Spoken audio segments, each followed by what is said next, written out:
Hardik Pandya, the man, the myth, but not the legend. He's not the legend, but he's the player. He's a cricketer.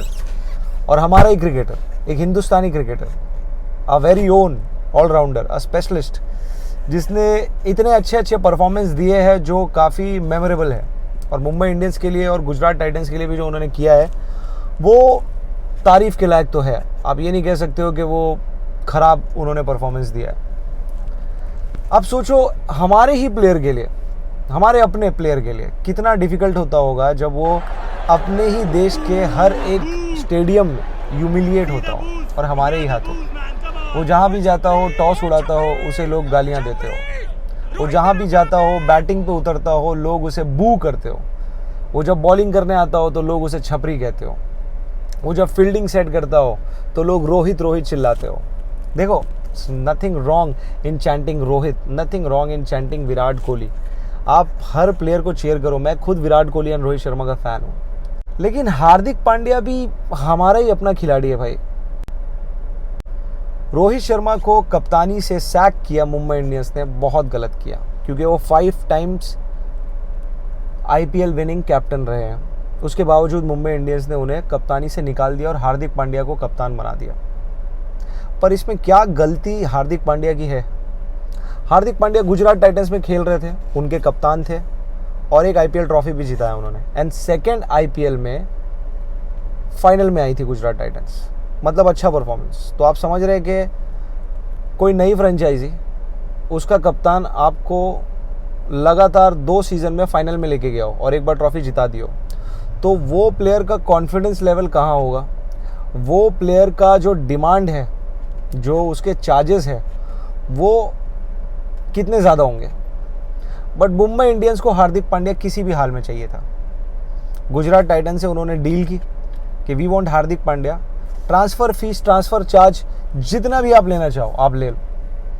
Hardik Pandya को offer दिया गया कि how much money do you want.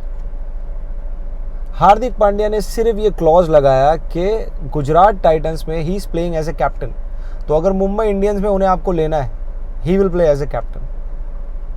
देखो, ये वही बात हो रही है कि आप किसी कंपनी में जॉब कर रहे हो और वाइस प्रेसिडेंट की पोजीशन पे आप हो। अब कोई और कंपनी आ रही है, वो कंपनी आपको लेना चाहती है, आपको पैसे ज़्यादा ऑफर कर रही है, बट आप सिर्फ ये कह रहे हो कि पोजीशन जो मेरी इस कंपनी में थी वहाँ भी वही रहेगी, तो ही मैं आऊँगा, नहीं तो मैं नहीं आऊँगा।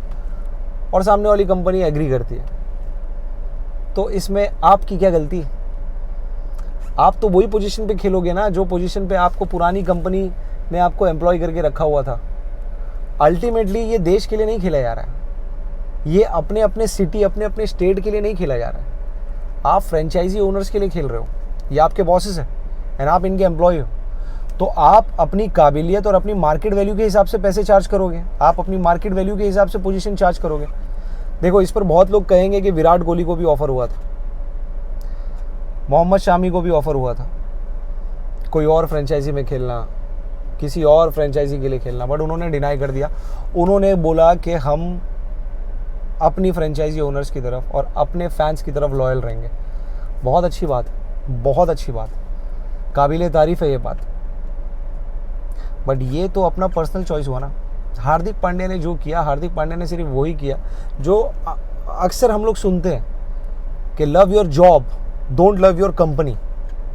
He loved his job. उन्होंने अपनी पोजीशन से प्यार किया, अपनी कंपनी से प्यार नहीं किया। वो चले गए, वो शिफ्ट हो गए, बट ऐसे ही शिफ्ट नहीं हो जाता कोई। आपको सामने वाले फ्रेंचाइजी ओनर्स को ट्रांसफ़र फीस भी देनी पड़ती है, उनके कॉन्ट्रैक्ट्स होते हैं, वो कॉन्ट्रैक्ट्स में काफ़ी सारे क्लॉजेस होते हैं। लेकिन हार्दिक पांड्या में ही पूरा ब्लेम डाल देना, हार्दिक पांड्या को ही हर जगह गाली देना, उसे छपरी कहना, उसे बू करना। जब वो बाउंड्री पे फील्डिंग करते थे गंदी गंदी गाली दी गई है उन्हें। अब आप सोचिए कितना बुरा असर पड़ता होगा किसी प्लेयर के कॉन्फिडेंस पे, किसी के दिमाग पे, जब वो अपने ही देश में गालियाँ खा रहा हो। अगर आप इस चीज़ को सपोर्ट कर रहे हो, इस तरह के पब्लिक ह्यूमिलिएशन को आप सपोर्ट कर रहे हो, तो आपको तब KL राहुल पे इतनी दया क्यों आ गई जब संजीव गोयनका जी ने उन्हें पब्लिकली ह्यूमिलिएट किया, जब वो SRH से 10 ओवर में ही हार गए थे? वो भी पब्लिक ह्यूमिलिएशन था, और जो हार्दिक पांड्या के साथ हम लोगों ने किया वो भी पब्लिक ह्यूमिलिएशन था। मुझे लगता है रोहित शर्मा को भी एक बार आके एक स्टेटमेंट तो रिलीज़ करना चाहिए था कि जो भी हुआ इसमें हार्दिक पांड्या की गलती नहीं है और वो हमारे कप्तान हैं, तो respect Hardik Pandya for that. और अगर आप रिस्पेक्ट नहीं कर पाओ तो एटलीस्ट हमारे कप्तान को गालियाँ मत दो। देखो, मैं रोहित शर्मा का बहुत बड़ा फ़ैन हूँ, मैं यहाँ किसी को क्रिटिसाइज़ नहीं कर रहा हूँ। मैं बस कह रहा हूँ कि जो हुआ हार्दिक पांड्या के साथ इस सीज़न, क्या वो ये डिज़र्व करते थे? आप ज़रा सोचना, कोई इतना गलत ट्रीटमेंट, इतनी गालियाँ अपने ही देश में डिज़र्व करता है? आप लोग सोचना इस बारे में।